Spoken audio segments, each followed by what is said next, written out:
আলাইকুম। কেমন আছেন সবাই? অফিস শেষ করে আজকে আবার বের হয়ে গেলাম।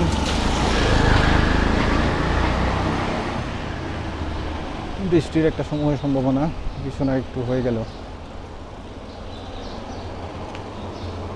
তো চেষ্টা করতে হবে বৃষ্টি আসার আগে যেন বাসায় পৌঁছতে পারি।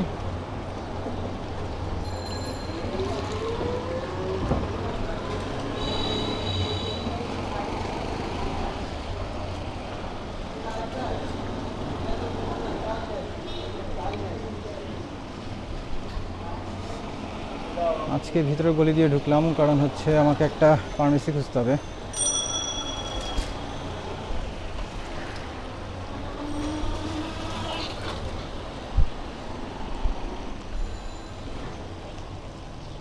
ফার্মেসি থেকে একটা সিরিঞ্জ কিনতে হবে,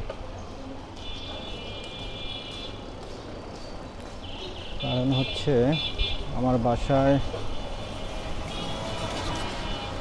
আমার একটি পোষা বিড়াল আছে।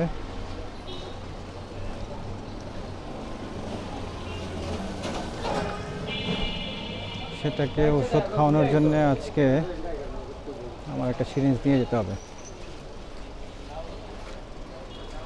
কারণ একটু প্রবলেম হয়ে গেছে। কী প্রবলেম সেটা বলছি।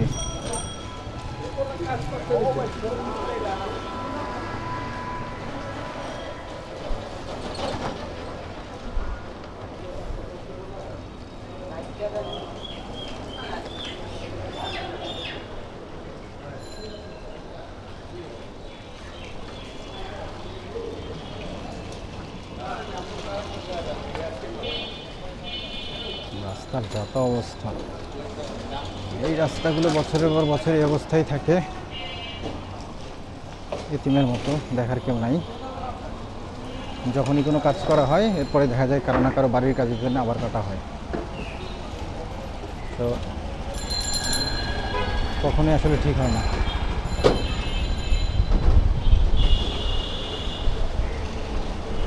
যেটা বলছিলাম, সপ্তাহখানেক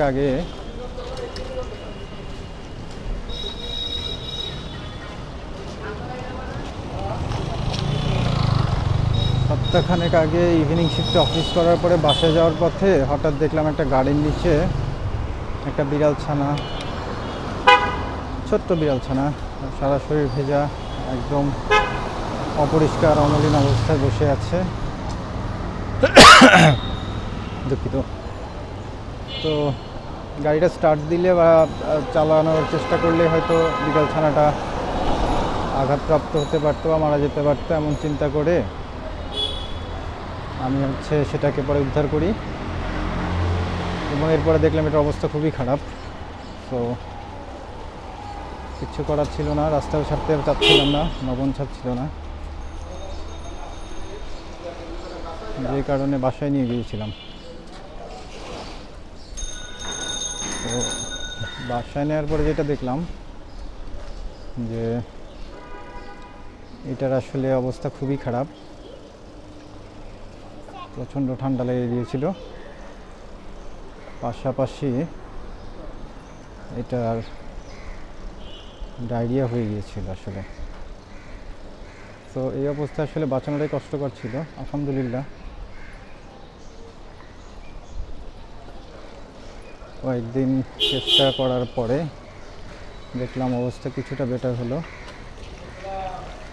কিন্তু প্রবলেম যেটা হয়ে গিয়েছিল, আমার বাসায় খুব বেশি স্পেস দেওয়া তো আসলে সম্ভব ছিল না, বা এটাকে আলাদাভাবে রাখার বা কোয়ারেন্টাইনে দেওয়ার পসিবল ছিল না। তো আমার বাসায় যে অন্য বিড়ালটি ছিল, সেই বিড়ালটা এটার সাথে নেশার কারণে দেখা গেল ওইটাও এখন অসুস্থ হয়ে গেছে। অবস্থা আসলে একটু বেশি খারাপ হয়ে গিয়েছে, যদিও সেই কুড়িয়ে পাওয়া বিড়ালের ছানা সেটা এখন মোটামুটিভাবে সুস্থ। কিন্তু সমস্যা হয়ে গেছে আমার নিজের পোষা বিড়াল নিয়ে। সেটার অবস্থা এখন খুব খারাপ। তো ওটার চিকিৎসার জন্য এখন আমাকে একটু দৌড়ঝাঁপ করতে হবে। মেডিসিন কিছু দিচ্ছি, কিন্তু সমস্যা হচ্ছে খাওয়ানো।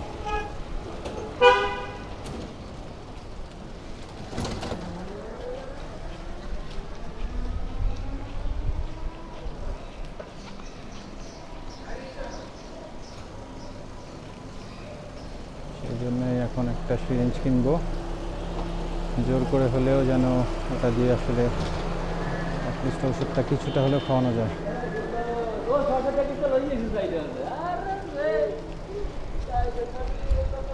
সকলের নিকট আমার ছোট্ট পোষা এই বিড়াল ছানা দুটোর জন্য দোয়া চাচ্ছি। এগুলো অবলা জীব,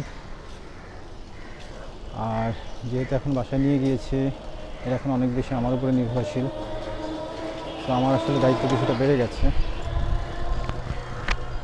আমি চেষ্টা করব, আপনারা কাইন্ডলি দোয়া করবেন। বাকিটা আল্লাহর উপরে, আল্লাহ ভরসা।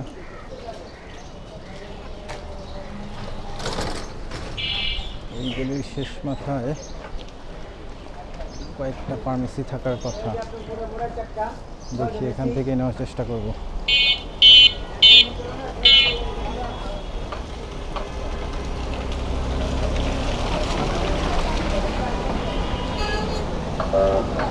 দেখি জিজ্ঞেস করে পাই কিনা।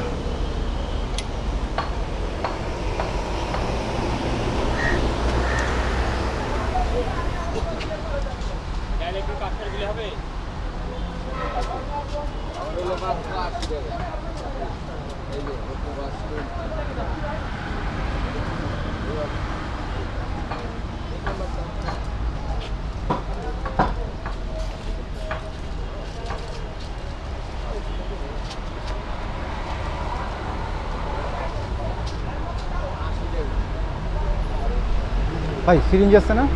সিরিঞ্জ এখন এটা কত এম তা তো বলতে পারতেছি না, মিডিয়ামটা আর কি। কি করবেন? বিড়ালকে ওষুধ খাওয়াবো।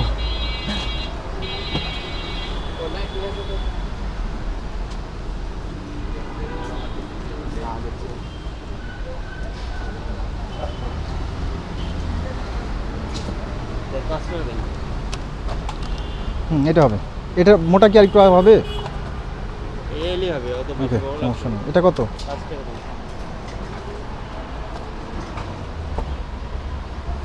এই যে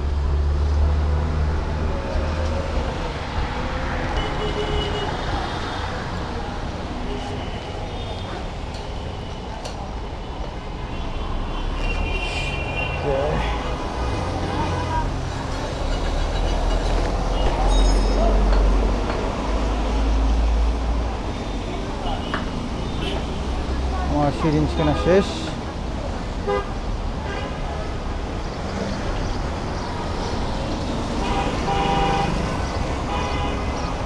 আর একটু বড় সিরিঞ্জ হলে হয়তো ভালো হতো, বাট আমি আশা করি যে কাজ চালিয়ে নিতে পারবো।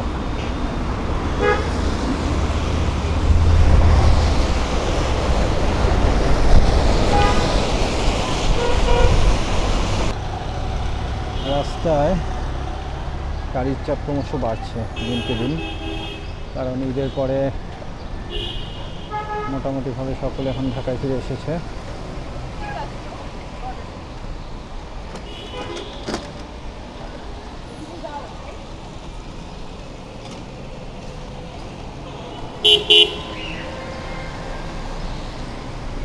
যখন ঢাকায় এরকম একটা লম্বা বিরতির পরে মানুষজন সবাই প্রবেশ করে, তখন কেমন যেন যানজট দেখলে বিরক্ত লাগে।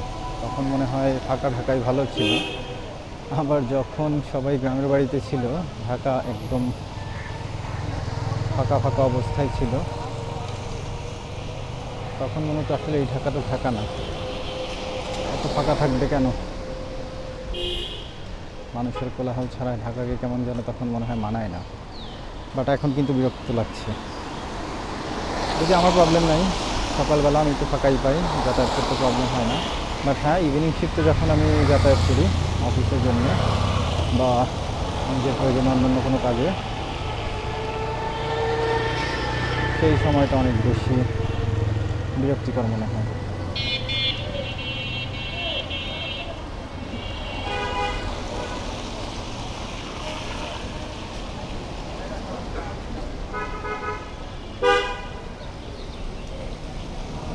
আজকে কেউই পেয়ারা নিয়ে বসে নাই। যখন আমাদের যেটা প্রয়োজন হয় কাজের সময়, আসলে দেখা যায় ওই জিনিসটা পাওয়া যায় না। এই তো পেয়ারা। না, পছন্দ হচ্ছে না।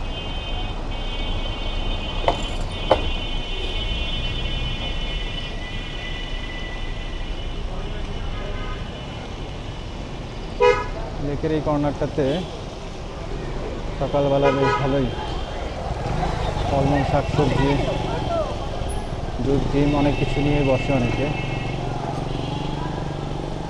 কারণ যারা হাঁটতে আসে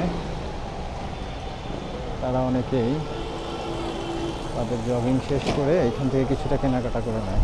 এটা আমাদের জন্য সুবিধার। সকালবেলা যাওয়ার পথে টুকটাক বাজার হলে এখান থেকে নিয়ে নেওয়া যায়।